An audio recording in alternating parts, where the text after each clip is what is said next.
مرچوی programme ہمیں گا پہ ثبوتیہ دنت کہ ماوتی منشور ماوتی زبان ماوتی وادہان سرا خاص کر میر اصغر صاحب ہوتی وادہان سرا ہوتی پارٹی پالیسین سرا وشتا تک پیپلز پارٹی میں مختلف جماعتوں کے سینکڑوں کارکنوں کی شمولیت۔ تفصیل کے مطابق بلوچستان کے شہر تربت کے علاقے اوورسیز میں پاکستان پیپلز پارٹی کے رہنما اور صوبائی پارلیمانی سیکرٹری میر اصغر رند کی رہائش گاہ پر شمولیتی پروگرام منعقد ہوا، جس میں تمب حلقہ کے رہائشیوں، نیشنل پارٹی، جمعیت علماء اسلام، باب پارٹی سمیت مختلف سیاسی جماعتوں کے سینکڑوں کارکنوں اور سماجی شخصیات نے اپنے خاندان سمیت پیپلز پارٹی میں شمولیت اختیار کر لی۔ شرکا نے میر اصغر رند کی قیادت پر بھرپور اعتماد کا اظہار کیا۔ تقریب سے خطاب کرتے ہوئے میر اصغر رند نے کہا کہ ذمہ داری ملنے کے بعد ان کی پہلی ترجیح عوام کو بنیادی سہولیات کی فراہمی ہے۔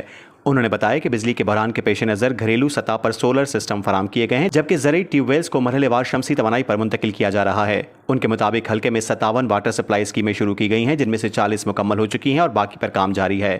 اس طرح رواں سال 41 بندات میں سے 30 مکمل ہو چکے ہیں، جبکہ 11 آخری مراحل میں ہیں۔ مزید 3 بڑے بندات کی بھی منظوری دی جا چکی ہے۔ انہوں نے مزید کہا کہ سڑکوں کی تعمیر میں رودھن تا گوماڑی روڈ کی جلد تکمیل اور مختلف علاقوں میں سڑکوں کے جال کی توسیع شامل ہے، جبکہ کلاتک اور دیگر علاقوں میں ڈبل کرنٹ کے مسئلے کے حل کے بعد گھریلو کنیکشن فراہم کیے گئے ہیں۔ میر اصغر رند نے کہا کہ پی پی 28 کے ترقیاتی فنڈز کا حتمی فیصلہ نئے منتخب نمائندے کی ذمہ داری ہوگی، تاہم ان کی ذاتی دلچسپی پر تمب کالج کمپلیکس اور سڑک کی اسکیم شامل کی گئی ہے۔ انہوں نے کارکنوں پر زور دیا کہ انفرادی کے بجائے اجتماعی کاموں کو ترجیح دیں، تعلیم اور صحت پر خصوصی توجہ دیں اور دیہی علاقوں میں پانی کی فراہمی کے لیے عملی اقدامات کریں۔ تقریب سے اسٹیٹ سیکرٹری اور پیپلز پارٹی کے سینئر رہنماؤں خلیل تگرانی، حاجی زاہد رند، عابد بلوچ اور دیگر رہنماؤں نے بھی خطاب کر کے نئے شمولیت کرنے والوں کو خوش آمدید کہا۔